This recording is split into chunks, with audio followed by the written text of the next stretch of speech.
Kua pulonga a tonga, I hono uesi a tamaki I he pā mo I puna e mo ungawhi hunga tonga hunga haapai. Tapu ki a whio ai o toa mawhi, ai o toa au a whio I ngahi mo unga, pea sariote I he awhi. Mo hala I he ngahi peau, pea ko ene kautala whekau ai ngahi matangi. Tapu ki a kingi tupo wono, pea mo kuini nana spau. Tapu ki a hau eiki mo haa matahapule. Tapu ki a pare mia mo hau eiki minista I kabineti. Kauta kilotu, pea moki mau tolu ko toa peok mo mea mai ki he polo kalama makehe ko eni a leti o tonga mo I televiso ni tonga.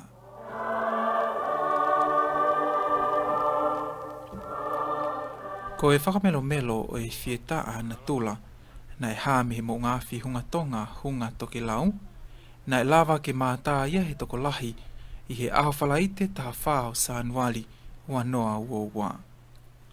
Na e kāwai e whakalanu ai langi mo e tapa ai uhila.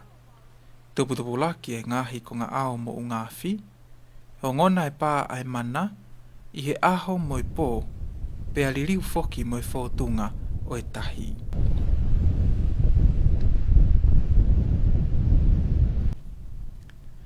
Na e tātou o lahi pea ia hono whahoko atu o I whātokanga, mi he wāwakai matangi e pure anga.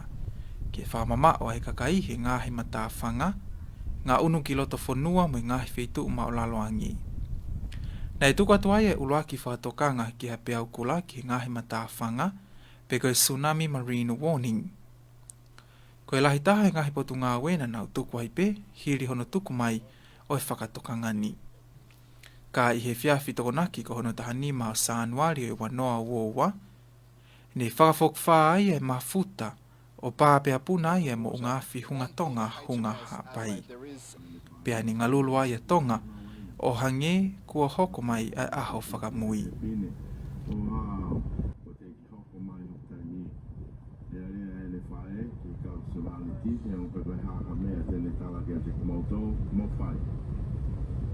Koe aho ko tongi he historia ai whanua, pea naa mo mamani, Europe, Asia, pea naa mo Amerika lahi, na na wongona ai e ongo whietaa anatula.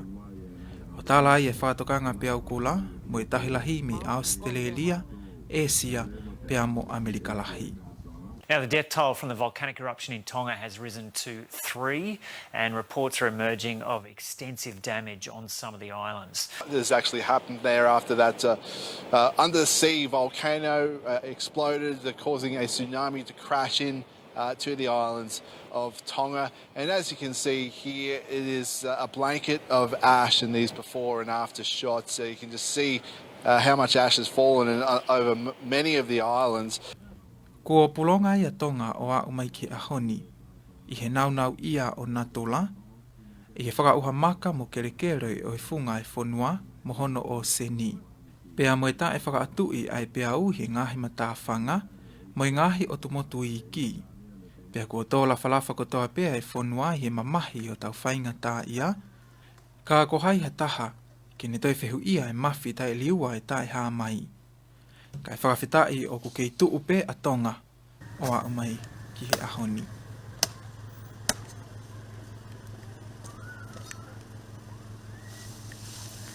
Whakafuafua ke osi minite taha tolu mei he ni mai whiawhi, toko naki taha ni mao sa anuari wanoa uoua, ai o ngona e he lete o tonga ai ulaki paha e mo ungawhi.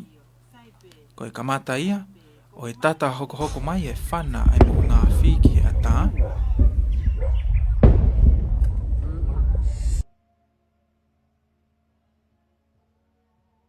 Osi miniti nai e taha me iai, pe ni mā taha whā, ko e tu o waia. Osi nai e miniti e ua me iai, pe ni mā taha ono, ko e patotu o tolu ia ai pā ai mo ungawhi. Mo e haulu mai hono tua whā, I he osi nai e miniti e ua taha me he ni mai whiawhi. O hau whakataha mo I whātokanga pe au kula, I hono tuku mai he wakai matangi ai pure anga me I fua motu. Ia stami papaya, hoko mai a Jerusalema vite, mo I uki o I tonga kotoa, I ngahi matawhanga ke nau mawahelewa ki loto whanua mo i ngahi wheitu o maolungangi. O whingai aki wahau whiepea tale kita, o whawhanunu mo hono tokoni laitia whiwhita, mo i le te o tongahi hono talaki hi ngalu ea, me i hele tio e ma mo e whaema hiva noa, ai te unga whatu tāma ki o kia ia e whonua, mo i ngahi whakahino hino ki e whaunga e malu ai kakai. Atu motu koe he atu mua, ai o taupoto atu koe ni ke maunga whi, ke whakamamao me ngai matawhanga unu ki loto whanua. Koe ne tu koe te mini o si mahino, koe malohi koe ne pā koe ne maunga whi. Une wei apito e tahi. O kia ia ngahi pēa uia ko si tupu me he pā koe ni koe maunga whi. E hake ia ngahi matawhanga. I he taim tataune ki tūta whaake komsoni whakamafola lea tonga, I he whingai aki mo i wakai matangi e pule a ngā. I hono tuku ate ngahi whakamatala mo i nai ki kakai o e whonua, mo e toka teu ki a whakatamaki e hoko mai. Pea na e hoko, hena i kai au houa e tahami iai, kua uhaefu mo maka e whunga e whonua. O lawe tūkia ia a tata, tonga e iki mono ngahi motu, e ua, mango, whanoi mo ngahi motu tau potu mai o haapai ki he mo ngā whi. Ko e whiawhi whakaloloma, ko e tau fofua mā tātonu eni he pā ai mo ngā whi, mohono ngahi nunua, kana e wawe e whitukutuku ki loto whanua ai kakai. Ko e taimi whaingata eni, hena e taimi si i kua kamata ki hake mai e tahi ki he ngahi matawhanga, o i kai hatoi mea e toi mahu i ngā ange ka koe mo ui, mo i ngahi wheitu o ku mao lunga ange, ki hao ki ai whamili. Ko e tala noa ene si olo ki pule ai pule anga, tani la kola, i he whiawhi na e punai ai mo ngā whi. Mea mahu i ngā beke tau ilo, ko ngahi pēau kou whakatupu mai i he mo ngā whi ko e ni, ko e lahi tahape, ko e wave, ko e maalohi ko e au whakatupu ko e ne mapuna hake ko e ai awhi. Aia ko e ngahi pēau kou whafufua e lam whakatupu ha mo ngā whi, oku i he developer ko e tahi, oku maalalo i he mita taha, pea ku ne ngā ue pe i he matatahi pe. Aia ko e whakatama ko ki te au kula, oku tau pehepe oku sisi angea i whakatama ko e hoku koe me he S4, pe ko e hau koe F koe me mo ngā whi. Oku, pe ngā hisone koe kapa oku koe pe au kula, ngā hisone koe ne whaikai ai whekumi mo e ako koe ki mua. Oku e ngā eri e koku malu koe me peau kula magnitude hiva, me ho tau tere atonga. Oku kau ai eri a koe me smolo, foi maalunga koe si a te vol, o au mai ki mataika, I mongere ia. Ngā whi eri a koku maalunga I lope he tonga koe toa. Oku keke hake hape au iai. Ai aku whi ma upe ke whanonga lere I pe kakai, ko nā tolu ko he eri a koe no piri, mo e ngai eri a koku maalunga pe koe he I whitu koe ni koloni. Ke mou nofo pe I ho mou area, man ononga pe ai, ka ki nā tolu e ka whitu ke nā nofo ai, pa nā whanonga ki ha te whitu mama o atu. Ko e area koe ni o sia koe ni tonga tapu, mokolo motua, o ku kamata pe ai e fo I maalunga e ta, o alata I pe I whitu koe ni hofoa, ngahi maalunga koe ne pausa hofoa, o whai ai ki loto whanua, o kua si malu pe ia ki hape au kula, na keke atia he mau motolo koe nei whai, pero whadatolo koe kua uma hape au ki ai. Nei toko lahi ai kakai ni nau kumihu whanga ki ngahi apsia si, ngahi holo whakakolo, ko e whare mamata anga sipoti I atele, ko mata ki e ua, mo ngahi wheitu kehepe, o kawai e whale fo owe komsoni whakamafola lea tonga, I whasi mo e awhi. Ko e whiawhi he ikai mangalo I he tau manatu. Ne ikai hatoi mea e mahu inga, ka koe mo uipe. Nei uki e ngahi whi mao toko ni me I he le ti o tonga, pe ao ngonai e leo o e whainga tā ia, Kana e whanonga I he taime whaingata ani e tangata eiki Palemia, Honourable Siausi Sovaleni, ke ne whaka uta I he ngāhi whalei mo I tokoni, na e whakahoko ki he kakai, neongo ai whaingata a. Kana e hange halolo ko lingi ki hatahi hou, ai ngāhi whakaloto lahi mo I tokoni hou ai wawha me he pule anga, me he ofisi o Nimo mo I kabineti. Marapa huwa be whatapu se awhaki. Koe mau inga be e tainimi e tau tokanga, tau te whito ki a ki nau tōko ni e hala. Ko inga be na accident. Ko tu e tainimi, o kou keho mau api pe mau tolu, tatau pe mo tōn pare mea nau api. Kau whoki e whitu ko ni matai ka ala rewa. E whitu o ku hao I he kānoa koe ke tsunami. Ai koe kore peke kakai, o kapau ke he whitu ko ni, pake nofo pe he whitu ko ni he ku koinu mau ke he ni pe a pau kua whaia maari e ke moto gafe mai. Kaka mahu inga upito ia he tainimi ke tau ki keep calm pe, mo tau ki nonga pe he ku tunga whawhia maari e pe he tainimi. Ai tau pe koe lau koe ki hake ai tahi. Koe whanki hako ni tahi ko ni o whaasi atu I ngai mitia ke. Ko nau hau pe nau tolko unga pe nei ai hai taiti pe nei ki malunga inundate pe koe hau koe ai tahi. Kau koe ke pehe ai o waha whatamaki ai. E koe smahi no pe wā umai ke tau pehe ke polisi wā umai ke kauri. Kau koe hau umai pe hange pe ko ni o hange pe ko hau walahi. Koe ia ua koe ko hau hingain ke tau manawahe ai mo ka inga tonga I taimpe ni ko inga na te lahe ange palparema I e whewhanonga aki holo. Whika aku pa moe mate ko ne uhila, ko uhinga lahi pia ko e fukoni nai tō koni me he mounga afi, nane hanga e uesia ai ngai transformer. Ai o lava o sotia ai ngai transformer ni, o kai rewa ke lava koni o mohu iai. Pa unai whima u lewa ki tamate I lewa I uhila kai tok whai hano ngā. O kai ke pehe ia ko ha uhinga ke, ka ko uhinga pe ko e fukoni nei hau me mo ngāwhi. Nane uesia pau ke tamate ko uhinga pe ka tok ngā whalelei, mo tok ai whalelei. Ai ngā transformer ko ni ki mua pa tok whakamo ui. Ko mea mahuinga pe ke iloin, kai ko uhinga ia, ua pe au pe ko hatoi mea ke, ka ko uhinga pe mahuinga pe, ke tau whatongai, na tupai havela ngai wai uhila, ngai transformer, pe koe whamatara whamui taha ia koe nei o mai pe ta whake uhila. Nei mauinga pe whoki ki he fu, tau whitoa ki nau tolu koni au nau lere holo he ala.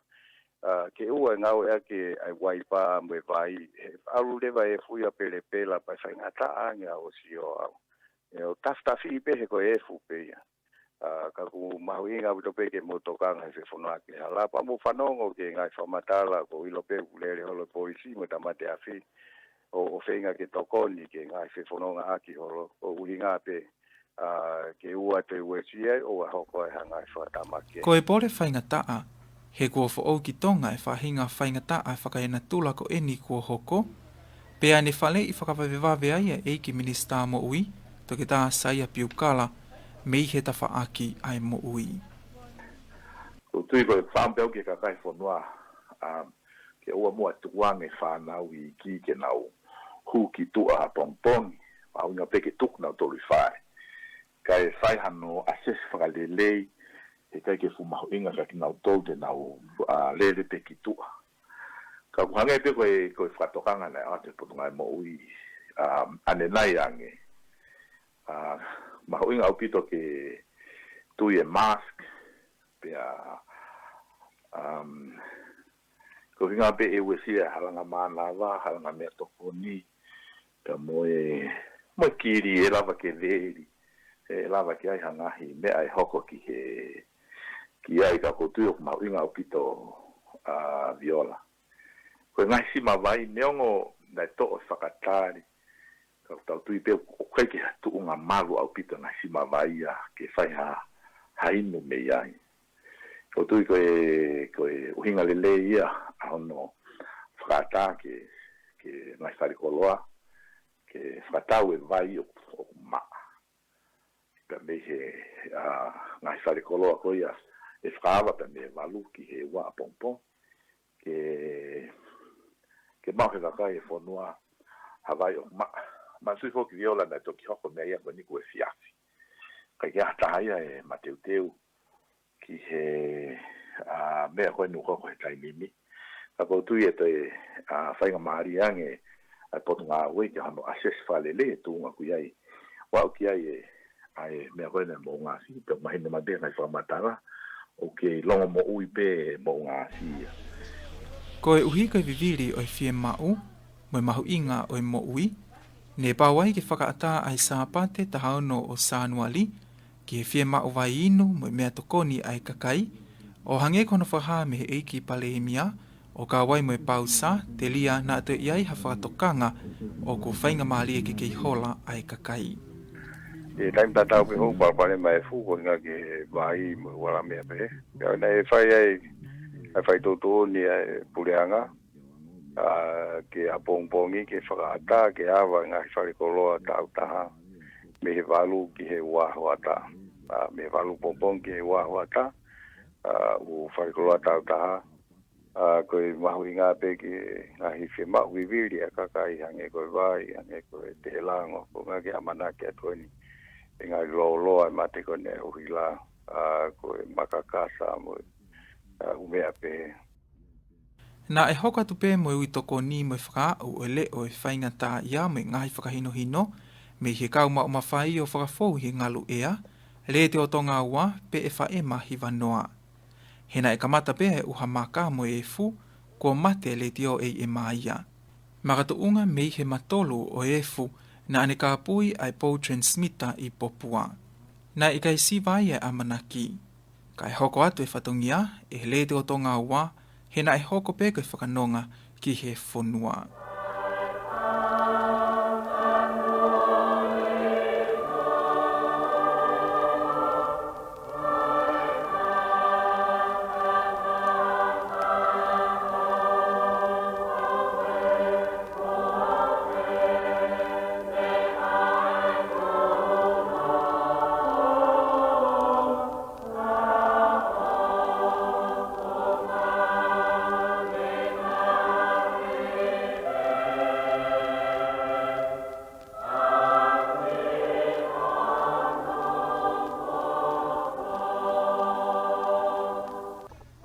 I he mafoha ke ata he hengi sāpate kono tahaono Sānuali o i wanoa uowa, ko hālanu uri pe alanu kuleie ko ngalahi o i funga e whonua.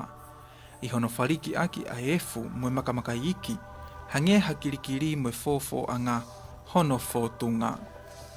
Ko e uloaki pongpongi fokia e matafi atu ai loa, pe a ulo mai e huelo o i la a, o ne o mai e amanaklelei mo whakawhetai, e he tau tū uta mo ui ki he aho e taha, neongo ne tai iloa ho tau amui he ofa ai o tua. Ko e whōtunga ene kolo hau o e otu whelenite,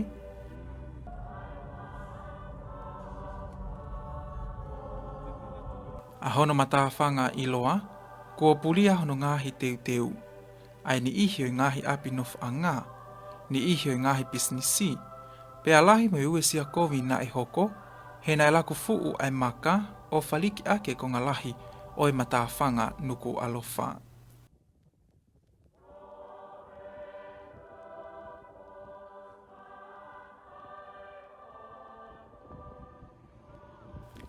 Na e fo oe wakai ke whemo e kina o ngahi mea lelehi hala hihi fo, tā koe whakawawe ke foki ki api, a kanok polu, ai ka inga o ene awhio. Hena e ongo pe ki he loto mo e whakaukau ai ka hingani, ne ongo e nau malu he ngahi wheitu ke he, o ku iai pe mea iau ku hoko ki honau ngahi api, mo honau kolo o whaanga. Oi he koe toki mea ne whakaoho vale ki he ka inga, ai mau ku hoko ki he kolo, o i kai ha amanaki e lahi e hola i ngai whale nofu anga, pe a whe uno ake ngahi tu ngā whale e ni ihi, o hiri whakia meiha wheitu ke he. Pea mau lahi mo i nau ngahi mea lele fo ou, mo i ngahi matātahi. Ne ta aki fuu ai ulu akau mohono aka, he ai whangamanuhu whanga he whakatapu, pea ue sia mo i ngahi ngowe anga. Kāku i kai ha mea e te mahu i ngānge, kāku e nau mo ui, O hange koe tala loto ai ofisa kolo o ahau, sila tautu yaki ki he leti o tonga, mo televisioni tonga. Ka koe mo ui pe o ta, ko sisu kalais. Tautu i pe koe tu whanua koe nai whai. E ulaki wha, o kei mau luta pe. Neo hake mai a tsunami ko en ki he whanua, ka tautui, o mau inga taha pe, ai fia, mo mari ai kakai, ko hui ko sisu, koe ke mōre ia me tau whanua. Kai ke o tau fia, he toi langa pe whare, e toi mau pe mo mea lele, ka koe mo ui, kei whinangaro pe o tua, ke tau hanga naki pe, ono whanongai, ai mo. O whalai atu ke tonga kotoa, tau whalara kakato pe ke o tua, he mea kotoa pe tau whai.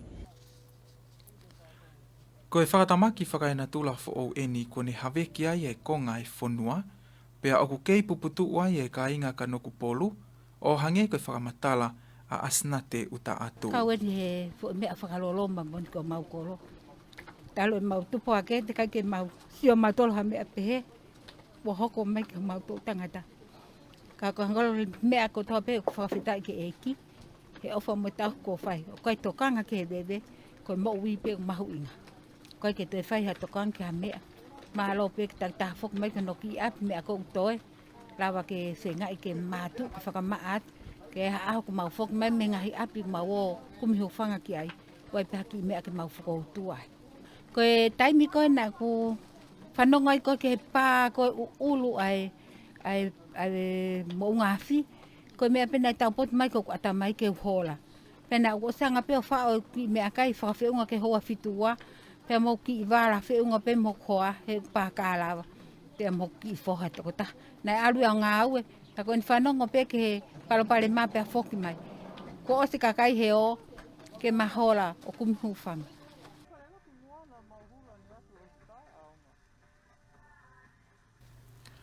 O ku hoko tala loto ai ka ingani, ko hale soni ke ako miai e taha kotoa, o hange ke whamatala a sos ana lea liki ki he ene au sia. Tahim ko na hoko mai mea, ne deke hake mai peau. Kana e ulaki pā mai koe ulaki pā mai koe mea, na ia e te pau pehe peau ko ha mana. Pakone pā tu oua, ngā lulu mau ki whare. Pea moi asi mai ku whanau, kai ke hene mau mea lele, lotonga alo mau mea lele. Suto no ia pehe hala, moi hao e mea lele kou tunga ane, whakaheka uia, ka nau toki suto ange nau tolu ia. Mau wheinga ko ia, o au ki hawelu, ko uinga kai ke te lawa whaha sio ia, i he sio ata, ko mapuni fo ki he efu. Pa mau nofo ia e o fufulu ai e mau veni, pa mau wheinga rewa ki vila. Mau whakatahataha rewa kātoa ho mau whamiri ki vila. Whangatunga ane ko whangatoko ua mau kātoa ki vila. Taktaha nofo pe i hene loto mea lele. Ko e taime e whaingata ana i kai ha mea e te mahu inga, ko e mo ui pe. Mau ha loto honga ia mo on ke o whangamalo ke kautaha koe ni. E na o mai ke lava ke vahe atu ai palo palema ko hoko ki he funga e whanua kanokpolo. Malo peu kai kia hapu mo ui e more. Neongo ko more mea kotoa pe funga e whanua. Ka koe manawa mo ui e whamiri mo e kakai pia mo e maheni. O ko nao ke iha mo ui pe ko ofalahi atu. He whainga maari ko mo tuku mai ke whae ki vahe koe ni. Whao atu ki he ope. Ke whamiri. Whanau. Whanga moko puna. Mo sio mai pe. Ki he mea koe no ku hoko ho tau ki whonuani. O whalahi atu ka mūtolu. Whaamuange pe te mo tu o sio mai. Ki he mea koe no ku hoko. Koe ngā ue lahi whakauria e lawa ke whai ki whalukunga kakai e whonua koe ni. Maua o whalahi atu ka mūtolu. Mo o whalahi ki kau ngā ue. Malo au pito mau whai ngā maarie. Ke whai ki vahe koe ni. O whalahi atu malo au pito. O ku kawa hihifo i e lai taha i e ngahi whale tali whanonga, tau te whito ki hono ngahi matātahi whakaofa. O ka wai e tuklanga whoo o wakaloa, me i he wesi a kovi ki mua e sai kolone ko haloti. Kanai hoko e peau kula me i he mo unga na e puna, kene te whakaauha e ia o hange ke tala noa ai pule o e matātahini, Sati tuku afu. Kia maua kiki pe ia pressure ia. Ko whawhetai pe au mau ki mo ui. Pea ko mea mahu inga pe kia pa ea ki tau ki mana vai. Ki e ungahi nau I ma mani tau tui lawa pe tau ngā au tau tui lawa pe tau ngā ai. Ko koe whawhetai pe nia ki he eiki e ne mai hawhainga maari ki mau ki mo ui. Ki koau pe mo maari mo whanau. Tau ku kiki pe ia pressure ia. Koe fui whakawhetai pe. Aku apea o whalahi atu e tonga kotoa pe.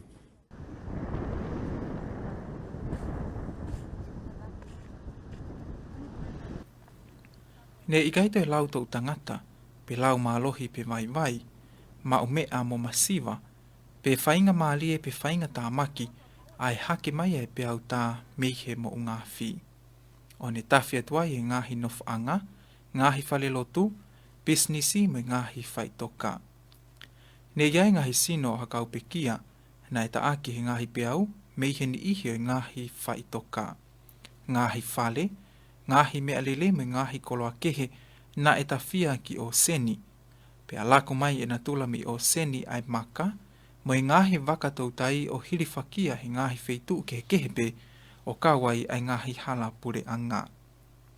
Ko e uhika kino haa o e ngāhi nau ko omi mei o seni, whakataha mo e fu ko ne ufi ai funga he whonua, ko e ulaki whalei eni mo e whaloto lahi e whafonga whalea lea he wahenga tonga tapunima, toki tā ai sake walueke ki he kakai hono wāhenga, I he ne a ahi atu ki he kāinga, hiripe ai whakatamaki. Malere mai ni ko siung maheno pito pe uesia te tau pe tonga tapun me mei ko alu ko kolovai o lere alu ai ki kolo maheno pito pe uesia ko ufi ko e hefu. Maheno pito ko tō mai ko ni ki kanupoluni mo maheno mo tahi liku alofa ko I tawhaako ia, wakaloa, katoa u mea ko ia u tuwe u resort ke maheno ko sia ka pito. Tahi ni wa me tahi ki hala. Kolosi I he hala purianga me tahi. Kolosi hala pang mandu ni ko kanupolu ni. Ki ko kongan ki kolo ko ko kanupolu. Maheno pito tahi na ha upo ha. Ko tahi ne falaka I tahi. Kage maheno pito ko kanupolu ko sia lahi pito ke me ngai resort ko ni. Ko maheno pito ko sia lahi anga no fo. Fa feta ko ga mo more. Mako mea lahi ia, mako whanawhitabia ko hui ki ha mea mui mōre he. Kake ka koe tōku ngai ue sia lahi au pito a mui whanuani. Ka neo ngoi ia ko mai be whalot lahi ki whanoko. Mea be ko whetala me pongi ni, o ku mari be ka kai. Kai ngā, mau whawhetai lahi ke nau asa baten. Pea ko koe mea be ko whawhetaba ki mahino ke haa be ko ki ha mui. Neo ngā mōre, mau lahi ko whai hake mai tahi pia me ta whakoe ni pia me he whakatonga.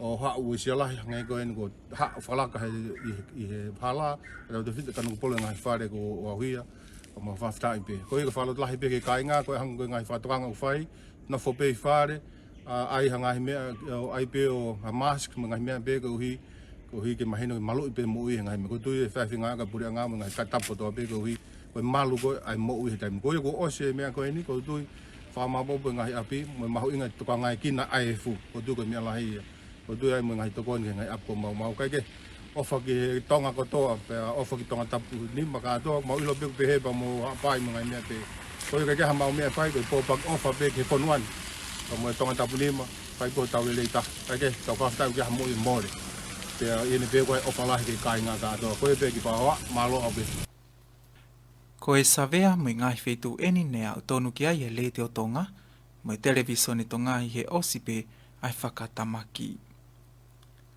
Ko pātangata na e wisia lahi au pito o ikai ki ngata pehi e hake ai tahi, ka e toi laku foki moe maka, ta ake atu moe whosoa ke loto hala, moe kau hala e taha.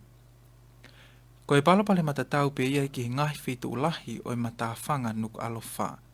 Hange koe lako e ngahi waka whakotuu, I he wafu whawa I he halavuna, whakataha pe moe maka. O e sia e ngahi āpiriki, o i ngahi ofisi mo I ngahi sesi, api no foanga hi halavuna, pea na e whai te riha foki mo I pea tā o I mo unga fi he ngahi loto whale o I halavuna, o ta tau pei he ngahi businessi, ngahi whale no foanga mo I ngahi whale lotu. Ko e ngāue whainga taa, ai whakakeake na e whai, he na e pau ke teke e ngahi pulutou sa ai makamaka me hi halavuna. Lele pe me he sopo taufa o a uki pātangata. Ko hahake ne mahino au pito ko e halatahi pe mi nukuleka ki niu tau, a ewe si alahi e matawhanga, i hono whetuku mai e makamaka ki hala pule anga, pe a maumau ilahi mo e fōsoa, pe he ki he pāka ko niu tau, mo e wafu o kutuu i a whā. Kai kehe koe wakailewa eni ki ngahi e lia lalahi i loto nuku alofa. Koe palasi whakatu i mo pangai lahi. Koe ofisi whakapule anga St. George. Koe aptanga polisi nuku alofa. Koe hotele tanoa. Koe halavuna pehe ki ngahi mala e whaitoka. Mala e aloa. Ko pātangata. Koe ngahi e lia o halavuna, ta whaaki ki he sopu o tāuwha, mo i komisoni whakamafola lea a tonga. Lolotonga i kei loloa e toko lahi, i he whainga ki tali e whaingata a kua hoko, kua ongona e he kakai, a e tō wholofola mi ne awhio, kingi tupo wono.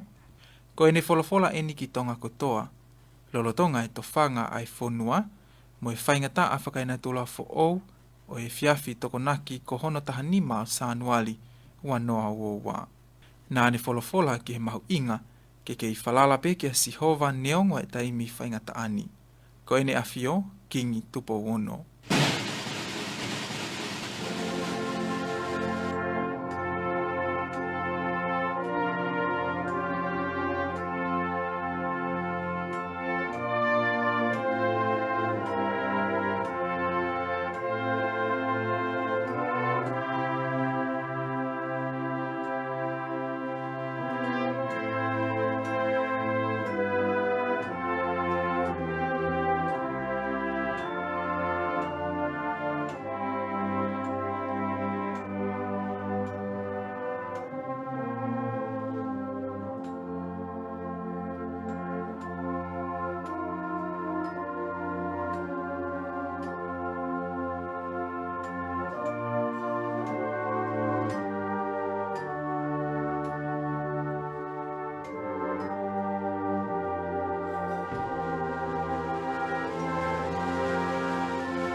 Sa me tō wono, e sinima o e fitu. Sihova, o kupasi i ngahi langi, a ho o alofa. Wau, o whai mooni ki e ngahi aona. Wano i kai mahu inga o whae o tu. Ko ia, e whanau e kakai, o kuwhanga ki e maru o kapakau. Pe sa meia, oi aho roganaki a tahanima sa anuari, o awhi o Nai punai, ai mo ngā whi me hunga, te tū lawe ango fua, tau whanua, me i ngāhi whakamaki whakanatura. Ka koe mea a te vita, koe se vāniti a Sihova. Ka mata whoo mo Sihova, ko Sihova, ai hūwhanga anga. Ko ta whanga ai o tutonga, ki whanga tāmaki o tsunami. O au hi ai ngahi motu. Kia more, ai ngahi nofo anga, ngō e anga, o e koloa. E kai ke ulawa o ka hā atu, e si i ange, ka tamaki whakanatu la. Koe mau i he āta kai, mo e whihikitaki o e nofo. O ki ai ai pure a niu ia, ki natura. O whakaafo, e a kua whakawhetai ai. Koe si, ai mo ui kua more.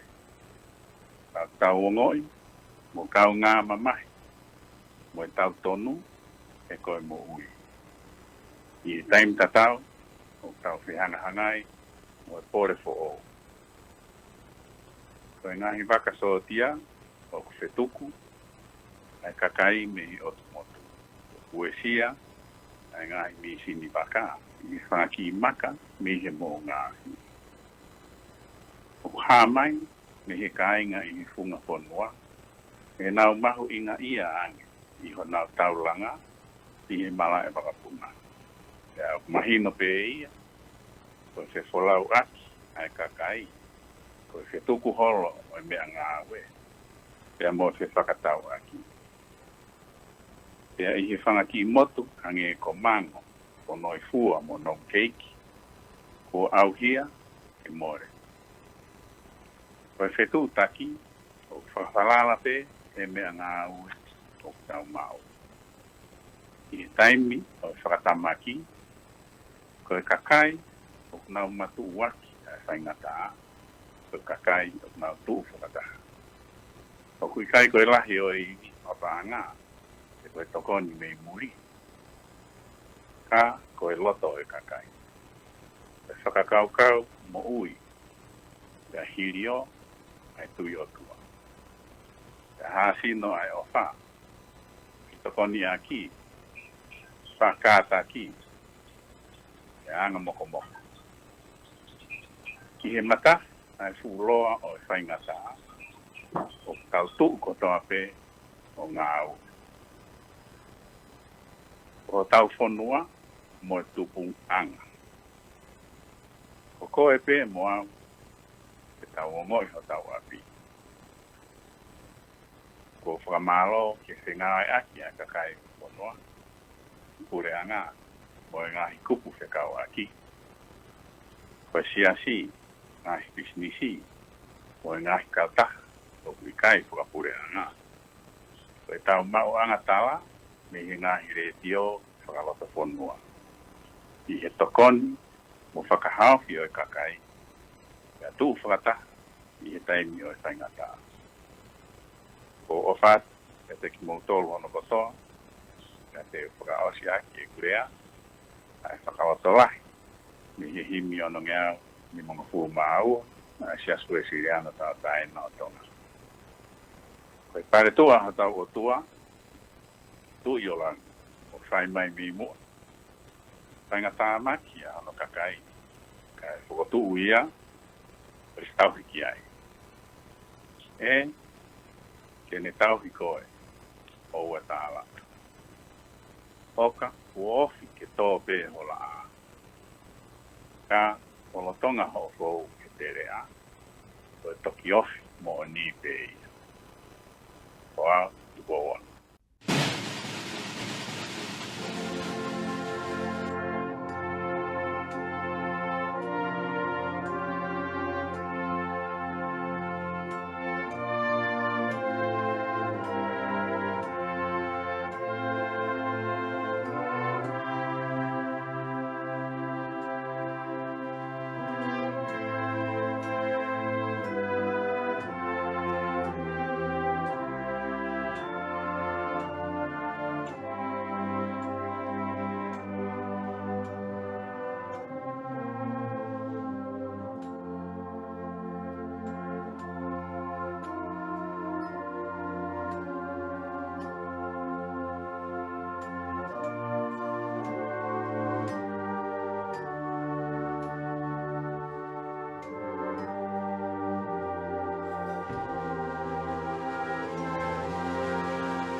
Ko ene afio, kingi tupo wono, i hene wholofola ki hono kakai, lolotonga kune kei afio pe i he funga whonua.